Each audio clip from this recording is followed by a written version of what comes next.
प्रधानमंत्री नरेंद्र मोदी अपनी हाजिर जवाबी और तटस्थ वाक शैली के लिए जाने जाते हैं। उनका हर एक निर्णय कई पहलुओं को जांच परख कर और उसके दूरगामी परिणामों को केंद्रित रखकर लिया जाता है। परिवारवाद पर भी पीएम मोदी का रुख सदा से स्पष्ट रहा है कि नहीं तो नहीं। ऐसे में उत्तर प्रदेश में इस बार परिवारवाद को लेकर अजीब असमंजस बनी रही। मेनका गांधी और वरुण गांधी दोनों ने अपने संसदीय क्षेत्र में 0% भागीदारी के साथ चुनाव प्रचार किया, तो वहीं परिवार जनित राजनीतिक विरासत को आगे बढ़ाने के लिए रीता बहुगुणा जोशी को अब की बार अपने बेटे मयंक जोशी के लिए भाजपा से विधायकी का टिकट चाहिए था और न मिलने पर मयंक ने समाजवादी पार्टी का दामन थाम लिया था।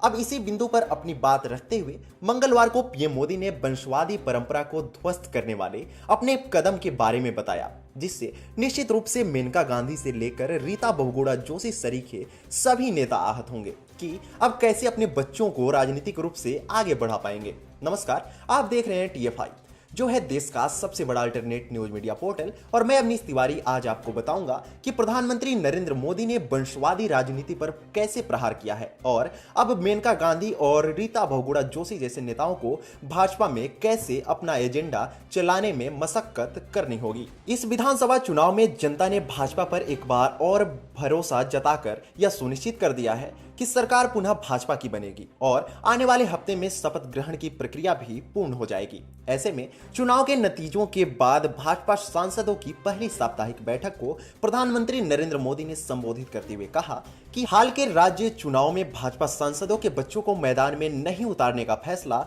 उनका था, जिसमें पार्टी ने 4 राज्यों में जीत हासिल की थी। कई सांसद और पार्टी के नेता अपने बच्चों के लिए हाल ही में संपन्न चुनाव में टिकट की मांग कर रहे थे और उनमें से कई को मना कर दिया गया था। भाजपा सांसदों के बच्चों को चुनाव लड़ने के लिए टिकट नहीं मिला क्योंकि यह वंशवाद की राजनीति के तहत आता है। उन्हें मेरी वजह से टिकट नहीं मिला, यह शब्द प्रधानमंत्री मोदी के थे, जो शुरुआत से ही वंशवादी परंपरा के सबसे कट्टर दुश्मन है।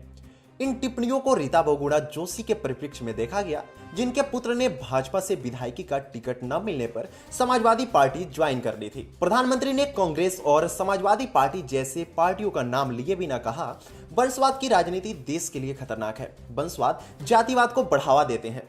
पीएम मोदी ने रीता बहुगुणा जोशी और मेनका गांधी जैसे अति महत्वाकांक्षी नेताओं पर परोक्ष रूप से निशाना साधते हुए यह स्पष्ट कर दिया कि जब तक संगठन व्यवहारिक ढंग से पेश आ रहा है, उसे संगठन की व्यवस्था या मजबूरी न समझें, बल्कि कृतज्ञता का भाव समाहित करें, क्योंकि यह भाजपा ही है जिसने मूलतः दोनों कांग्रेस के परिवारवाद से निकली रीता बहुगुणा जोशी और मेनका गांधी को आदर सहित पार्टी में सम्मान और प्रतिष्ठा प्रदान की। फिर चाहे रीता बहुगुणा जोशी हो, जिनको स्वयं भाजपा में आने के तुरंत बाद विधायक बनाया गया, तत्काल ही योगी कैबिनेट में मंत्री पद से नवाजा गया और उसी के बाद 2019 में लोकसभा सांसद भी बना दिया गया था। यहाँ रीता बहुगुणा जोशी की बात करनी जरूरी है। इन्हीं के भाई और उत्तराखंड के पूर्व मुख्यमंत्री विजय बहुगुणा के बेटे को उत्तराखंड में विधायक इसी भाजपा ने बनाया। दूसरे बेटे साकेत बहुगुणा का भी संबंध भाजपा की छात्र इकाई अखिल भारतीय विद्यार्थी परिषद की राष्ट्रीय स्तर के दायित्व के साथ रहा है। इतना सब जोशी बहुगुणा परिवार को भाजपा की ओर से मिला, पर रीता बहुगुणा और उनके बेटे मयंक जोशी के भीतर कृतज्ञता का लेश मात्र भाव नहीं था। मौका परस्त बेटे मयंक जोशी ने क्षण भर में एक पाले से दूसरे पाले में खिसकने में देर नहीं लगाई। मेनका गांधी और वरुण गांधी ने इस विधानसभा चुनाव में पार्टी के लिए प्रचार कम और गड्ढे खोदने का काम ज्यादा किया। स्वयं वरुण गांधी ने ट्विटर को भाजपा विरोधी शस्त्र बना सरकार को आड़े हाथों लेने का प्रयास किया।